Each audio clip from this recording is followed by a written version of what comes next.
Lucifer. De Ambrosius Graal. Es deber de todo pensador trascender las fronteras del pensamiento.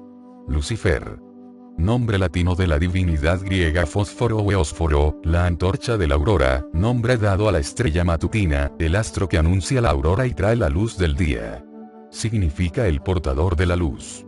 Diccionario de mitología grecorromana de Pierre Grimal, edit. Pay 2. Yo, Jesús, envié mi ángel a notificaros estas cosas en las iglesias. Yo soy la raíz y la prosapia de David, el lucero brillante de la mañana. Revelaciones Capitán 22. Ver 16. La noche más oscura y tormentosa. Tal fue el principio de la creación. En el ojo del ciclón reinaba la quietud y el silencio, a su alrededor, la agitación de la terrible tempestad. Entonces surgió el primer rayo en la negrura de aquel universo. Su voz fue el primer trueno que rodó inexorable a los confines del profundo abismo. Aquel rayo tuvo un nombre, se llamó Lucifer, el portador de la luz. Lucifer fue la primera luz que rompió la profunda oscuridad del tiempo. Lucifer fue el primer sonido que bramó en el amorfo silencio de aquella sorda oscuridad. Fue Lucifer el primer relámpago, el portador de la luz, la primera chispa de conciencia en aquel dormido universo. Fue su propio destello, su propia luz, que le permitió percibirse a sí mismo. Esto lo convirtió en eterno e inmortal. Y así fue como Lucifer llegó a ser el único rayo que dura para siempre. Y con su pensamiento de trueno, que fue la primera voz y sonido del universo, se dijo a sí mismo: seré recordado como el eterno rebelde, como aquel que rompió la paz de la oscuridad y la ignorancia infinita. Soy el espíritu en acción, hambriento de conocerse a sí mismo a través de este profundo y negro universo. Y diciendo esto se sumergió en el oscuro abismo, arrastrando su propia luz consigo. A su paso iba dejando una estela de chispas y centellas tras de sí. Centellas de luz, chispas de conciencia. Y volviendo la mirada, Lucifer contempló aquellos soles y estrellas alumbrando la noche eterna. Entonces exclamó: seréis mi hueste, mis rebeldes, mis guerreros. Sois mis hijos, mis hermanos, mis compañeros. Sois parte de mi luz, sois mi voz, mi conciencia. Sois yo mismo. Y siguiendo su camino volvió a sumergirse en la profundidad, dejando su senda, una estela de luz en el mar de la inmensa oscuridad. Entonces fue su viaje tan lejano y distante que su ida se convirtió en retorno. Mundos nuevos se mostraron a su vista. Y descubrió en ellos la obra de sus huestes rebeldes, de sus hijos guerreros. Descubrió su propia obra. Así fue como comprendió su razón de ser, comprendió el porqué de su existencia. Sacar conciencia de lo inconsciente, obtener sabiduría de la ignorancia, sacar luz de la oscuridad. Como relámpago que fulgura en las tinieblas, como trueno que retumba en el silencio, tal debía ser su misión. Y de esta manera fue como Lucifer cayó a la tierra, al infierno, la más profunda de las negruras. Profundo dolor el del espíritu aprisionado en la materia.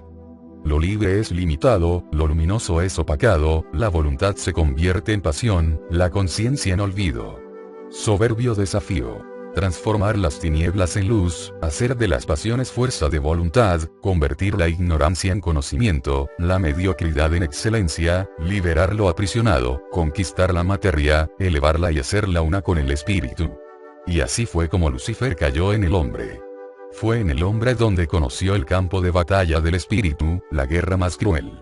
Y como hombre se conquistó a sí mismo. Y como hombre decidió conquistar al mundo. Y caído en el hombre y, hecho hombre, se mezcló entre los hombres para propagar la luz. Así fue como llegó hasta una gran ciudad, en la cual sus habitantes se caracterizaban por ser muy piadosos. Y vio con sorpresa que había gran cantidad de templos, de dioses y de creencias de todo tipo. Y se adoraban a dioses invisibles y a otros representados en imágenes. Y los ídolos tenían formas humanas o animales o de ambas. Y aquellos que eran invisibles al ojo tenían atributos humanos o animales o de ambos. Y el aire estaba impregnado del olor a incienso y del sonido de los cánticos y plegarias rogando, alabando, dirigiéndose a la multiplicidad de dioses. Entonces Lucifer, viendo aquella confusión, quiso extender su luz a los hombres y les dijo: ¿por qué buscáis fuera lo que tenéis dentro? ¿Acaso no sabéis que sois el templo de la luz y que la luz vive en vosotros? ¿No os dais cuenta que sois el templo de la sabiduría y la sabiduría habita en vosotros? ¿Por qué tanta ceguera? ¿A qué tanta ignorancia? Despertad, hombres dormidos. Despertad de vuestro profundo sueño. Despertad que la muerte acecha y tal vez os de casa mientras aún estáis dormidos y entonces así vuestro sueño será eterno. Romped las ataduras de vuestra ilusión, despertad. No busquéis afuera, en lo externo, lo que vive adentro, en lo interno. ¿A qué viene tanta adoración a ídolos o abstractos conceptos? ¿Es acaso que la madre de todas las oscuridades ha caído sobre vosotros? ¿No os dais cuenta que el espíritu de la vida palpita en vuestro corazón, se mueve en vuestra respiración, percibe a través de vuestra conciencia? Despertad, hombres dormidos. Despertad y dejad de perder tiempo adorando a falsos dioses externos. Dirigid vuestra atención hacia vosotros mismos, sentid la conciencia y la vida que habita en vosotros. Entonces la verdad os abrirá las puertas y entenderéis la realidad del mundo y de este universo. Así habló Lucifer con voz de trueno. Sin embargo, los hombres no lo entendieron y comenzaron a murmurar entre sí y a planear cómo deshacerse de aquel extraño que blasfemaba de aquel modo. Entonces Lucifer pensó para sí: estos hombres aún no están maduros para la gran cosecha. Sus oídos no escuchan y sus ojos son incapaces de ver. Prudente será que me aleje de ellos, pues sus corazones están llenos de violencia y oscuridad. Así Lucifer se alejó de aquellos hombres y de aquella ciudad. Y caminó por sendas solitarias, sendas que ningún hombre antes había caminado. Y caminando así llegó a otra ciudad y con sorpresa vio que en aquella ciudad los hombres eran más ciegos e ignorantes que en la otra, pues proclamaban la existencia de un Dios proclive a sacrificios y castigos. Se llamaban a sí mismos el pueblo elegido y consideraban a las otras naciones como animales. Y según ellos todo en el universo había sido creado para su uso y a ellos les correspondía, por mandato y promesa de Dios, el gobierno de todo el mundo. Y solo ellos poseían la verdad. Y solo ellos eran los puros entre las naciones. Y solo ellos eran los elegidos, los piadosos, los más elevados y sabios. Y la sorpresa de Lucifer crecía cada vez más al escuchar los pensamientos y creencias imperantes en aquella ciudad. Y su sorpresa fue tanta que finalmente el pensar de aquellos hombres lo hastió y su voz tronó sobre la muchedumbre. ¿Qué necia locura os invade? ¿Decís que vuestro Dios os creó a su imagen y semejanza? Pues yo os declaro la verdad y esta es que vosotros habéis hecho a Dios a vuestra imagen y semejanza, pues no he visto a Dios más humano que el vuestro, ni tan lleno de humanos apetitos ni humanos defectos que vuestro Dios. ¿Qué os habéis imaginado? ¿Quiénes os creéis? ¿Pensáis acaso que el gran espíritu de vida, que anima a este universo, puede tener preferencias por algún individuo, pueblo o nación en merma de otros individuos, otros pueblos y otras naciones? ¿Acaso el sol priva de su luz a los malvados? ¿Por qué sois egoístas? ¿Os habéis creado un Dios egoísta? ¿Por qué sois injustos? ¿Habéis creado un Dios injusto? Porque debéis de saber la verdad y esta es que vuestro Dios no existe en realidad, es solo un reflejo, una proyección de vuestras almas. Y como vuestras almas son impuras y enfermas, vuestro Dios es impuro y enfermo. Solo a individuos ciegos e ignorantes de la luz de la sabiduría se les puede ocurrir la existencia de un pueblo elegido. Pues la verdad es que ningún dios o dioses eligen a un individuo, raza o nación, sino que es cada individuo, raza o nación que se eligen a sí mismos por medio de su voluntad. Y esta autoelección se realiza por esfuerzo y mérito propios, no por haber nacido dentro de una familia, religión, raza o nación. Así habló Lucifer. Y el pueblo que lo escuchaba, con los rostros enrojecidos de la ira y las bocas espumosas de la rabia, le gritaron: «Blasfemo. Maldito blasfemo». Entonces Lucifer respondió: «Blasfemos vosotros. Blasfemos porque blasfemia es pretender rebajar a nivel humano aquello que está más allá de toda condición humana. Blasfemos vosotros. Porque blasfemia es pretender dar origen divino a palabras y pensamientos provenientes de hombres ambiciosos, egoístas y arrogantes». Entonces la multitud rugió llena de furor: «Mátenlo. Mátenlo. Derramen su sangre para así limpiar con ella la afrenta que ha cometido». Entonces el pueblo enfurecido se arrojó contra Lucifer y comenzó a golpearlo con puños, palos y piedras.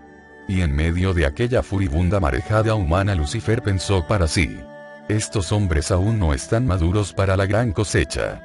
Sus oídos no escuchan y sus ojos son incapaces de ver.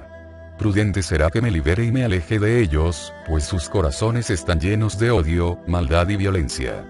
Entonces la multitud arrastró a Lucifer hacia las afueras de la ciudad y comenzó a apedrearlo para darle muerte.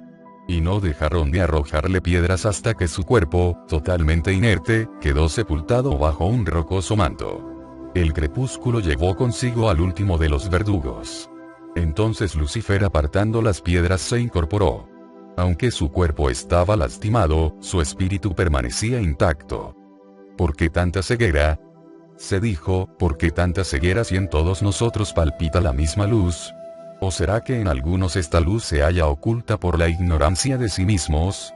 Y pensando estas cosas, Lucifer sacudió sus ropas y siguió su camino, protegido por la noche. Y el amanecer lo alcanzó caminando, pues Lucifer rara vez dormía. Y su descanso era la vigilia y la atenta meditación en sí mismo. Y aunque el camino que ahora transitaba era más humano, los pocos hombres que se cruzaban con él esquivaban su mirada y evitaban su saludo.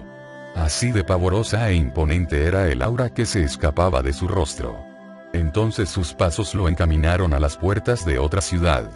Y esta era más hermosa, rica y lujosa que las anteriores. Y en la plaza central, sobre una gran columna de oro y piedras preciosas, estaba escrita la frase: todo tiene su precio. Y en aquella ciudad habían muchos dioses, pero había uno que reinaba sobre todos aquellos y el nombre de este dios era dinero. Y por dinero los hombres vendían a sus hijas y a sus mujeres. Y por dinero se vendían entre ellos y a sí mismos y vendían su alma, su lealtad, su honra, su sabiduría y conciencia. Entonces Lucifer se sintió asqueado de aquella masa maldita y deseó salir inmediatamente de la ciudad, pero su conciencia le exigió decir algo a aquellas mentes oscurecidas. Y encaramándose sobre la dorada columna, centro de la plaza mayor, Lucifer conjuró a la multitud: ah, humanidad perdida, yo te maldigo. Y aunque me arrastre pobre y herido entre el lodo, jamás seré tu esclavo, siervo, ni mendigo. Entonces, sin agregar palabra, saltó de la columna y, cayendo a tierra, encaminó raudo sus pasos a las afueras de la ciudad. Pero aquellos que lo habían escuchado lo siguieron ofreciéndole hospedaje en sus casas, pues adivinaban que aquel forastero era dueño de una extraña sabiduría que querían poseer. Sin embargo, al ver que no se detenía, comenzaron a ofrecerle dinero y a intentar comprar su estadía entre ellos. Entonces empezaron a ver quién daba más y se sorprendían de ver que aquel hombre ignoraba sus ofertas, y pronto el precio ofrecido fue de 10 millones de piezas de oro y este fue doblado y triplicado. Sin embargo, Lucifer no se vendió. Y sus pasos lo llevaron a un valle donde un día antes se había realizado una gran batalla. El campo se hallaba cubierto de cadáveres y su número se contaba por miles. Entonces Lucifer caminó entre ese mar de muerte mientras pensaba: ¿acaso no es el mundo idéntico a este valle? ¿No está sembrado de cadáveres, hombres vivos que aún no han comprendido que están muertos en su propia ignorancia? Y al pensar esto, su vista paseaba por entre los cuerpos inertes y mutilados. Entonces, le pareció divisar a los lejos un solitario árbol y apoyado sobre su tronco a un guerrero moribundo. Y Lucifer se dirigió hacia aquel hombre, contento de ver algo vivo en medio de tanta muerte. Y sin decir una palabra dio de beber de su agua a aquel desconocido. Limpió su rostro ensangrentado e intentó curar sus heridas, pero descubrió que su pecho había sido atravesado sin compasión por una lanza enemiga. Entonces Lucifer habló: tu corazón está destrozado. Deberías estar muerto, pero aún vives. A lo que el guerrero contestó, con voz suave pero firme: me debí haber vendido y no lo hice. Debí haber huido y me quedé a luchar. Ahora debería estar muerto, sin embargo, sigo vivo. Es que mi espíritu es rebelde y me niego a aceptar aquello que no quiero. Debería haberme vendido y vivir en paz, como un cordero, pero no quise. Debería haber huido y no enfrentarme al enemigo, pero lo encaré. Ahora, agonizante y malherido, debería estar muerto, pero no quiero morir. Entonces los ojos de Lucifer brillaron con inusitada luz y comprendió que ante él había un hombre que, de alguna manera, se había encontrado a sí mismo. Y se prometió no dejar morir a aquel hombre y usar de todo su poder para salvarlo, pues pensó que hombres como aquel era lo que necesitaba el mundo. Hombres que no se vendieran ni retrocedieran ante el enemigo, hombres con espíritu de lucha y deseos de vivir eternamente. Entonces Lucifer impuso sus manos sobre las heridas sangrantes del guerrero, el cual al sentir el espíritu de vida y sanación que lo invadía exclamó: ¿Quién eres que me bendices con la vida? A lo que respondió Lucifer: soy el portador de la luz, la conciencia que se manifiesta bajo forma humana. Soy la fuerza que se esconde tras cada ser, cada hombre y mujer, cada bestia y cosa. Y apenas hubo terminado de hablar, se puso de pie y emprendió su camino. ¿A dónde vas, hombre extraño? Lo detuvo el guerrero. ¿Cuándo podré escuchar de tu singular sabiduría otra vez? Mi sabiduría vive en ti, es tu propio ser. Si te escucharas a ti mismo, no necesitarías de mis palabras. Luego Lucifer calló unos segundos y agregó: mi espíritu tiene la mirada fija en el norte. Mi cuerpo permanecerá un tiempo en la montaña del dragón. Y señalando la gran mole rocosa que se erguía en el horizonte, se puso nuevamente en marcha. Buscaba Lucifer, en aquellas montañas, la tranquilidad de la soledad para poder exaltar así su conciencia. Sin embargo, su paz no duró mucho, pues empezaron a llegar gentes en busca del sabio de la montaña que, según se contaba, había sanado a un guerrero moribundo. Y así fue como Lucifer se convirtió en maestro, primero de unos pocos y, luego, de muchos. Y en su intento de enseñar, solo enseñaba que no hay nada que aprender, pues toda claridad y sabiduría ya se encuentra en el corazón de cada ser viviente. Pero las gentes empezaron a confundirse, pues aquel que es ciego no ve aunque el sol lo alumbre, y el corazón confuso se pierde incluso en el día más claro.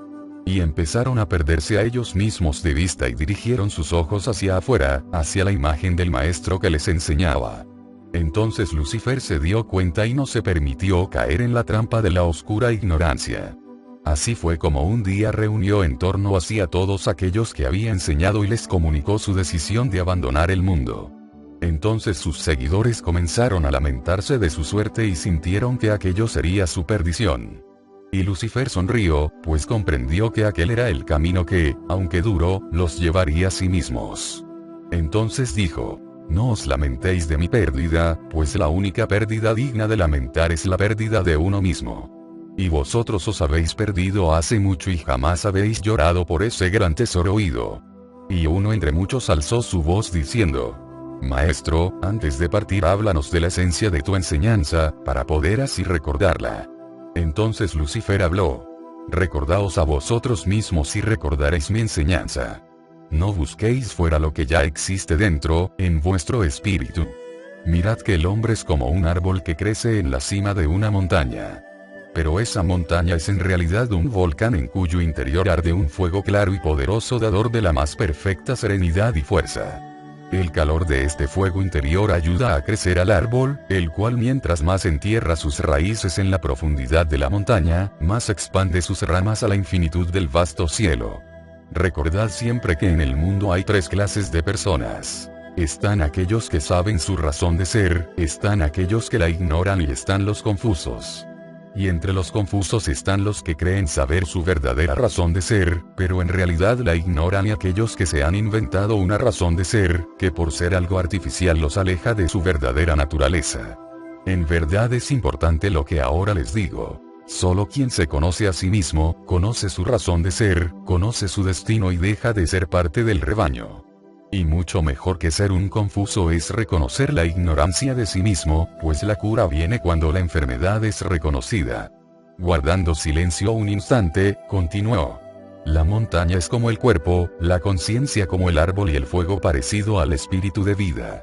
La montaña es como vuestra columna ósea. El árbol como vuestro cerebro, médula y nervios que crecen entre ella. El fuego proviene de vuestra esencia creativa cuidadosamente conservada. Sois como madres que guardan en su vientre al embrión del espíritu. Si un niño de carne y hueso demora 9 ciclos lunares en nacer, entonces, el niño del espíritu demorará 9 ciclos solares. Por ello es importante empezar ya.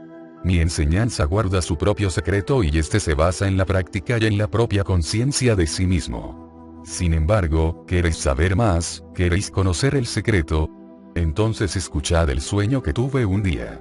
El sueño de Lucifer, sin saber cómo, había llegado a una caverna de enormes proporciones en lo profundo de la tierra. Aunque las paredes y techo de la gruta parecían naturales, es decir, formadas por el goteo incesante y la filtración del agua, el piso era perfectamente liso y nivelado, como hecho por mano humana o alguna otra criatura inteligente.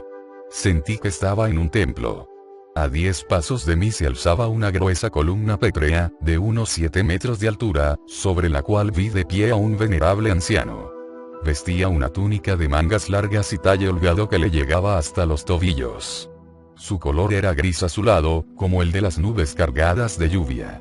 A lo largo de su pecho y cosida a ella caía verticalmente, hasta el suelo, una cinta blanca sobre la cual habían sido bordados, en hilo negro, extraños caracteres que no pude reconocer. Igual adorno vi a lo largo del borde superior de sus mangas, en los puños de las mismas y en el embaste de su vestimenta. Tanto las barbas como los cabellos del anciano eran blancos y larguísimos. Su alba cabeza estaba descubierta. Al verlo se me ocurrió que era la típica imagen de un mago. Alzando uno de sus brazos me ordenó: tomad aquella lanza, hecha de la mejor madera del mundo e introducidla en aquel pozo.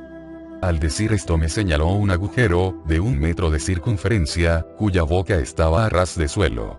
Fui y tomé la lanza, la cual era una vara puntiaguda de una madera muy liviana y durísima. Me asombró comprobar que a pesar de su largo, 3 metros o más, permanecía perfectamente liesta, haciendo alarde de una pasmosa flexibilidad. Siguiendo las órdenes del anciano me acerqué al pozo. A mis pies vi un hoyo, cavado en la piedra, en el cual había un líquido espeso de color rojo varios metros más abajo. Al principio creí que se trataba de sangre, pero después noté que de él se desprendía una suave fosforescencia. Me pareció, entonces, que se trataba de lava derretida. Aquel pozo era la entrada al infierno. Apenas introduje la lanza en él, el líquido aumentó su nivel hasta llegar al borde mismo del agujero. Retrocedí, pues pensé que si llegaba a desbordarse, la lava me quemaría. Para mi sorpresa surgió del pozo un esperpento, un ser bípedo de unos 4 metros de alto, similar a un sapo o a una tortuga sin caparazón. Caminaba sobre sus cuartos traseros como un hombre. Un solo ojo adornaba su frente. Al parecer mis acciones lo habían molestado y ahora se encontraba furioso. Arremetió contra mí. Me defendí usando la lanza. En la refriega me di cuenta que la bestia temía perder su único ojo, entonces concentré mis ataques en él. Pero sorpresivamente, cuando creí que la tenía bajo mi poder, la criatura sufrió una mutación. Sin saber cómo, la vi transformarse en un ser del tamaño de un hombre y con cuerpo de tal, pero su cabeza era similar a la de un murciélago con orejas membranosas, grandes, triangulares y un hocico de filosos dientes. Curiosamente su cuerpo y rostro estaban cubiertos de escamas, como un pez. Su apariencia era muy fornida y musculosa. Antes que pudiera evitarlo, la criatura se alejó de mí corriendo a toda prisa, hasta perderse de vista. La voz del anciano llamó mi atención. Me volví a mirarlo y noté que la columna sobre la cual estaba parado disminuía de tamaño, como si estuviese siendo tragada por la tierra.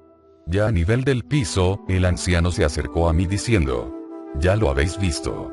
La criatura tiene el poder de adoptar cualquier forma y utiliza este artificio para hacer caer a la gente en el pozo. Sin embargo, no os preocupéis, ya la enfrentasteis y con eso basta para reconocerla en cualquiera de sus formas. Dicho esto, me tendió un librito, como de un palmo de largo. Yo, tomándole, le abrí al azar en una de sus páginas. En ella vi una ilustración a color. Un velero de 4 mástiles navegando con todo su velamen desplegado por mar abierto. La superficie del agua en perfecta calma. Alrededor del barco revolotean miles de gaviotas, mientras que del palo mayor un gran pelícano blanco da la cara a proa con sus alas extendidas, mostrando el pecho descubierto. Miré interrogativo al anciano. Entonces este me respondió: es un libro de gran contenido hermético. Es el libro de la creación. En el capítulo 10 encontrarás el secreto de la piedra filosofal. Pero antes es necesario que obtengas la Shitls Nimrod, la daga mágica que simboliza y en la cual se haya grabado el nombre impronunciable. La reconocerás cuando la veas, porque su imagen está en el alma colectiva de toda la humanidad. Mas antes, pon ante mí tu mano izquierda. Sin resistirme seguí sus instrucciones, entonces vi con asombro que sobre la palma de mi mano crecía una pequeña enredadera de color verde vivo, como el de la hierba nueva. Su nacimiento estaba en la base, pegado a la muñeca. De aquí seguía el curso de la línea palmar llamada de Mercurio, según dijo el anciano, pero a medio camino se bifurcaba y la segunda rama recorría el rastro de la línea llamada de Saturno. Ambas secciones de la enredadera ascendían un tramo para luego curvarse en dirección del dedo pulgar. Aquella que iba por la línea de Mercurio se curvaba justo por debajo del dedo meñique. La otra, la que seguía el trayecto de la línea de Saturno, cambiaba su curso a la altura del mismo centro palmar. De esta manera ambas ramificaciones venían a morir en el montículo carnoso que hay bajo el dedo índice, al cual el anciano dio el nombre de Monte de Júpiter. 3 flores brotaban de esta enredadera. 2 de ellas provenían del primer tallo y crecían sobre el monte de la Luna y el monte de Apolo respectivamente. La otra florecilla se abría en el campo de Marte y germinaba de la segunda rama. El mago observó por unos instantes mi mano. La parte izquierda de tu conciencia, el lado desconocido de tu mente, es independiente, me dijo. Esto es positivo para ti, pero aún es muy pequeño y está poco desarrollado. Debes hacerlo crecer. Cuando le pregunté cómo podía hacerlo, solo contestó: sigue el camino. Dicho esto me puso al cuello un ankh, de oro blanco, en cuyos brazos tenía grabada la frase enfrenta la vida como guerrero y, haciéndome señas, indicó que me fuera por donde había visto irse a la criatura del pozo. Le obedecí. No había cómo perderse. Aquella galería inmensa terminaba en un estrecho túnel, por el cual caminé mucho tiempo antes de llegar a una caverna de parecidas proporciones a la anterior, pero carente de columnas y un piso liso y nivelado. Observé que al otro extremo, de donde me encontraba, se veían las entradas de 2 túneles y hacia allá me dirigí. Al acercarme comprobé que ambos se encontraban muy cerca uno de otro, pero a pesar de su proximidad comunicaban a mundos diferentes. Aquel que se encontraba a mi izquierda, daba acceso a una selva cálida, espesa y exuberante. Desde donde me hallaba podía ver 1000 formas y oír 1000 exquisitos sonidos provenientes de aquella tibia floresta. Me pareció que era el paraíso. El otro túnel daba a un paraje relumbrantemente blanco, todo hielo y nieve. La ventisca y el frío eran sus únicos señores. Me encontraba observando esto cuando de la selvática entrada vi aparecer a una hermosa mujer de piel bronceada. Vestía un traje de hojas verdes, pegado al cuerpo, que le llegaba a mitad de muslos. Era un vestido sin mangas ni hombros, sostenido por un delgado tirante de fibra vegetal. Las facciones del rostro eran bellísimas y su cuerpo armoniosamente proporcionado. Su cabello, largo hasta la cintura. Me miró insinuantemente y me pidió que la siguiera. Me negué. Entonces, ejerció sobre mí un extraño poder y me vi tras ella en contra de mi voluntad. No pude oponerme a su fascinación. En ese momento me sucedió algo inexplicable. Sin saber por qué, tomé fuerte conciencia de mi región infraumbilical. Sentí una agradable calidez en toda aquella zona e inmediatamente tomé el control de mí. Era como si aquel lugar anatómico fuera el centro de mi voluntad. Dejé de seguir a la bella mujer y me detuve. Ella se dio cuenta de mi rebeldía y volviendo sobre sus pasos me encaró. Yo dirigí una fugaz mirada al nevado túnel. Entonces ella, percatándose de mi gesto, habló. Ese es un mundo helado, duro, primitivo y bárbaro, ¿lo prefieres al que te ofrezco yo?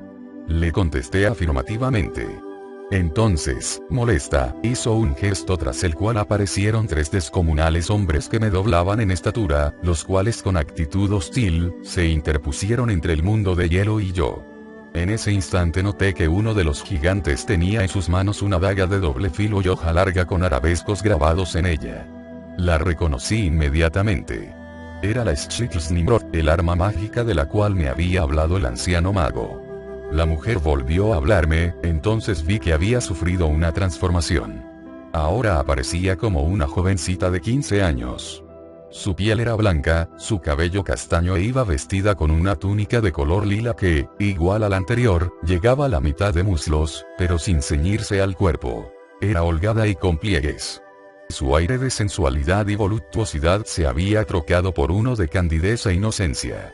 La vi acercarse a mí con aspecto de ingenuidad y mirar lo que había escrito en el an que colgaba sobre mi pecho. ¿Cuál es la característica de un guerrero?, preguntó ella, esperando mi respuesta. ¿Acaso es el valor? Eso es importante, le contesté, mientras estudiaba cuidadosamente a los 3 gigantes, pero lo es, aún más, ser decidido y tener osadía. Ella confundida me miró. ¿Osadía?, repitió. Entonces, posando mis ojos en los de ella, la hice con rapidez a un lado y embestí con furia a los gigantes. A pesar de sus tamaños conseguí dejar a 2 de ellos fuera de combate, golpeando, a uno, con mi hombro izquierdo y, al otro, con la cabeza. El tercer hombrón me atacó con la daga. Entonces yo, sin temor alguno, la tomé con mi mano izquierda por la filosa hoja y se la arranqué de los dedos. Hecho esto, el hombre se desvaneció ante mi vista. Me di cuenta que había quedado solo, pues la muchacha también había desaparecido. Pasé el arma a mi mano derecha y admiré la forma de su hoja y el arte con que había sido forjada. Penetré en el túnel de hielo y noté con sorpresa que, en donde antes había nieve, ahora existía arena, tierra y piedras. Aquel túnel salía a la superficie, a cielo abierto, a un paraje desolado y seco. Solo se veía uno que otro arbusto cactus aquí y allá.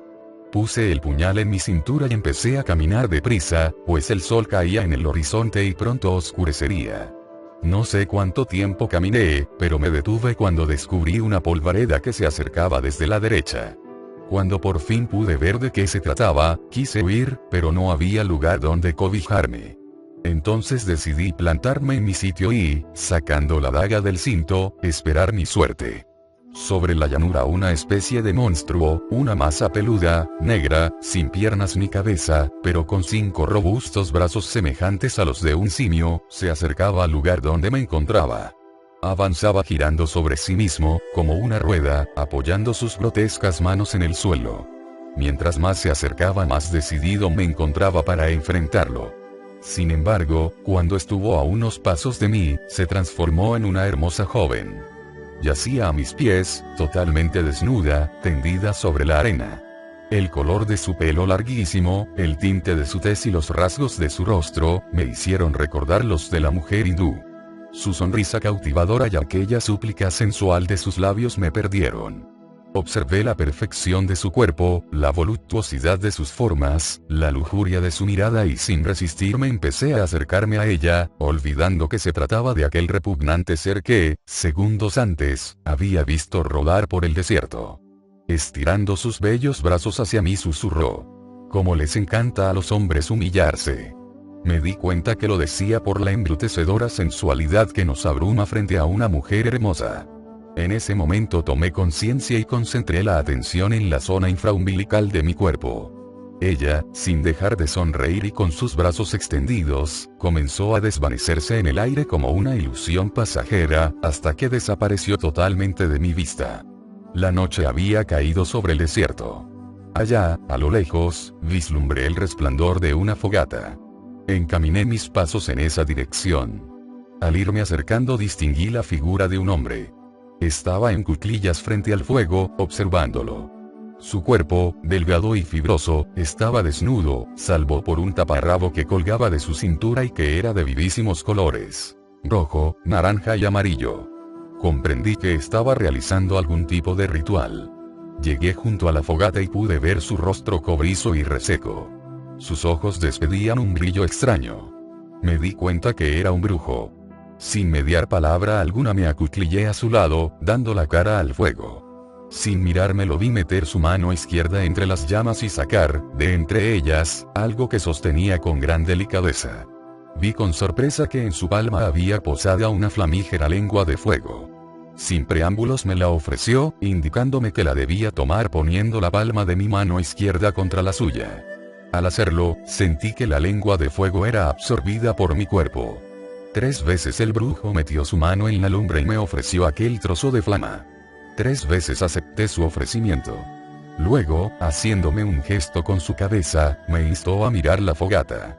Así lo hice y pude comprobar que entre las llamas descansaba una serpiente con la cabeza erguida. Era una cobra, la reconocí por el capuchón en su cuello. Tenía un color cobre metálico. Estaba tranquila, tomando un baño de fuego. El brujo habló. Me señaló que había sido iniciado en la Hermandad del Dragón. La noche era profunda y protectora. Me dio indicaciones de sentarme en silencio junto a él. Lo hice imitándolo, cruzando las piernas y dirigiendo mi cuerpo hacia el norte, desde donde soplaba una suave brisa. Permanecimos así, silenciosos e inmóviles, una insensible eternidad. Luego, sin saber cómo, nuestros cuerpos se alzaron ingrávidos unos centímetros de la tierra y comenzaron a girar en torno a la fogata, mirando siempre hacia la misma dirección cardinal. Rotábamos en sentido contrario a las manecillas del reloj y noté que, en el breve instante en que la fogata quedaba a nuestras espaldas, pasábamos sobre un círculo dibujado, en el suelo, con extraños caracteres que no supe interpretar. Cuando la aurora se reflejó en el oscuro cielo, el brujo me ordenó caminar con rumbo al sol naciente. Me indicó que siguiendo esa dirección encontraría dos arroyos. El primero contendría agua común, útil para aplacar la sed del cuerpo. En el segundo correría un agua medicinal de origen mineral, que servía para saciar la sed de vida. Después de mucho andar encontré los dos riachuelos tal como me lo había señalado, sin embargo, el arroyo de agua medicinal tenía su cauce seco. Deseaba probar de sus aguas, así que tomé la decisión de remontarme hasta la fuente y así beber, del preciado líquido, lo más cerca que pudiese del origen. Siguiendo el reseco lecho subí hasta la cumbre de un gran espinazo de piedra. Allí pude comprobar que aquel arroyo surgía de un pequeño edificio de arquitectura indo-arábiga. Atravesé el umbral carente de puertas y así pude dar con una enorme escalera que descendía al interior de la tierra. Bajé por ella largo tiempo, hasta que por fin di a una galería en cuyo centro crecía un enorme y añoso árbol en muy mal estado.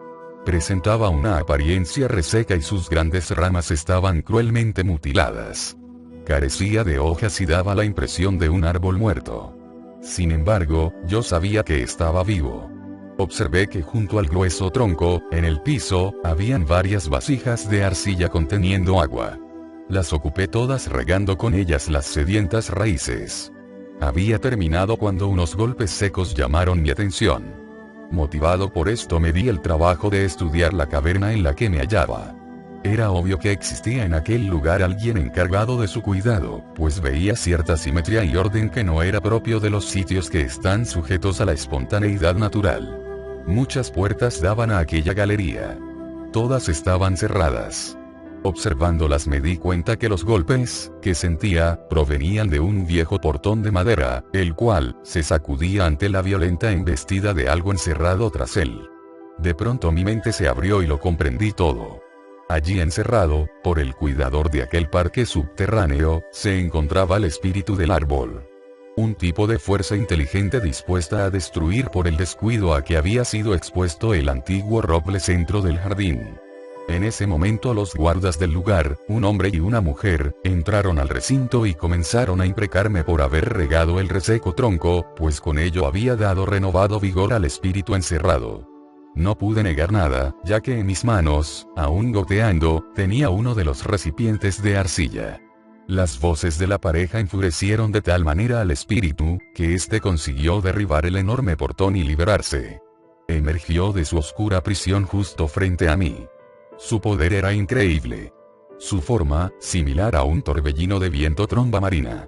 Por unos instantes me observó. Le enseñé, entonces, la vasija húmeda que agarraba con mi mano derecha. Lo comprendió todo. Lanzando un bramido inhumano se arrojó sobre la pareja y los devoró. Yo, sin saber qué hacer, esperé mi destino. El espíritu del árbol trocó su furibunda apariencia. Se me acercó lentamente en forma de una barra vertical de luz rojiza. Tendría unos 50 centímetros de largo y flotaba en el aire por encima de mi cabeza. Me habló con voz de trueno.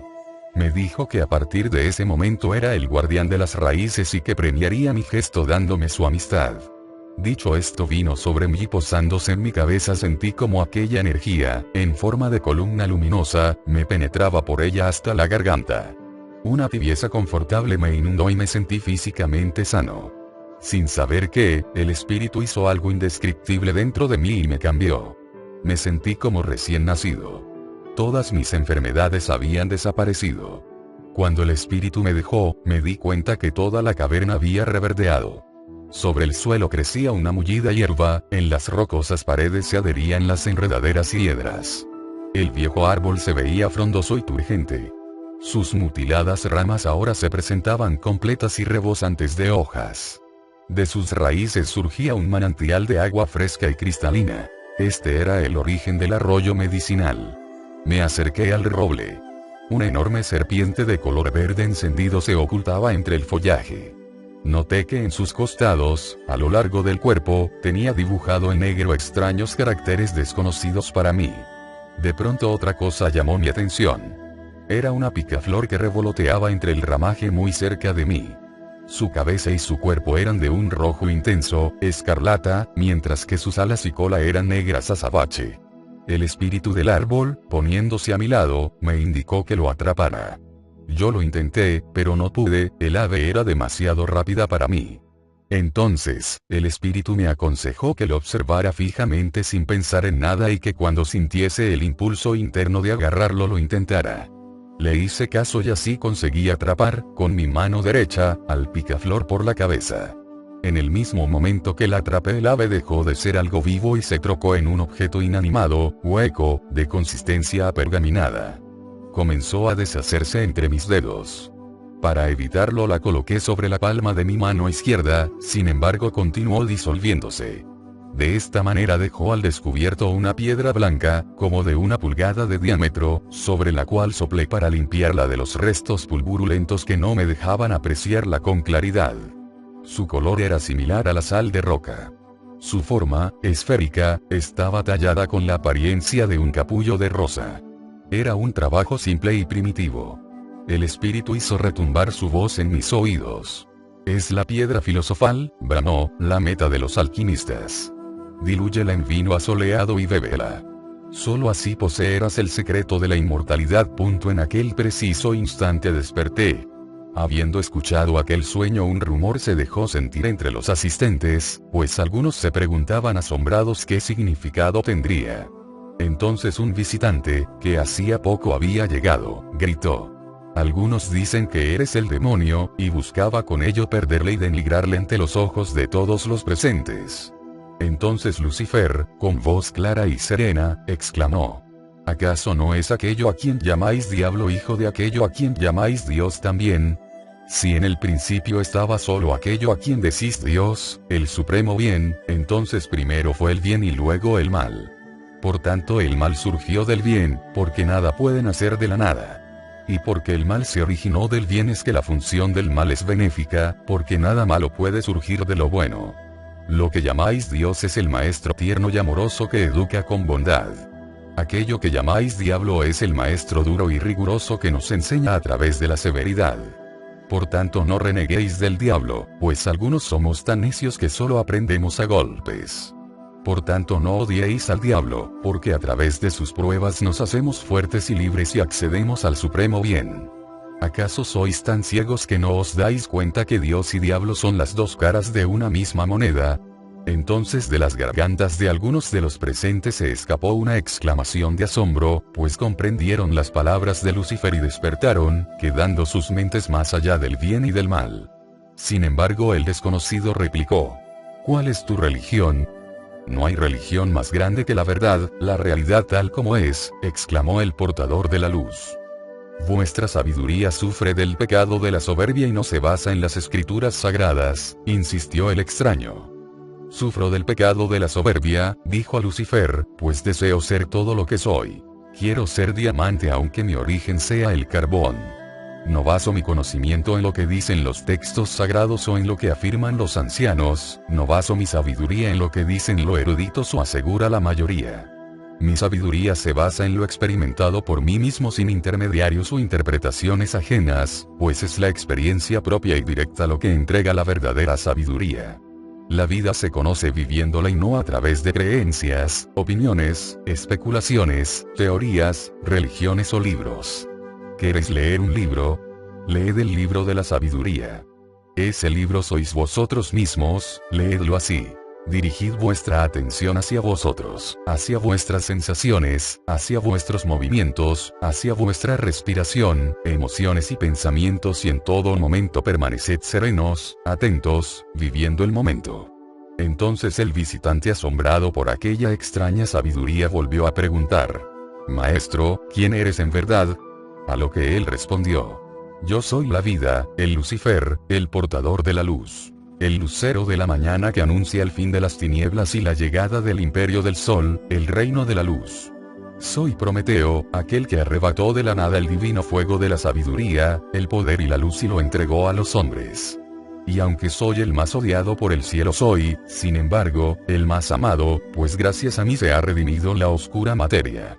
Perdiendo mi pureza espiritual y cayendo en los abismos, he llevado vida, conciencia y conocimiento a toda carne y la he impulsado hacia los cielos.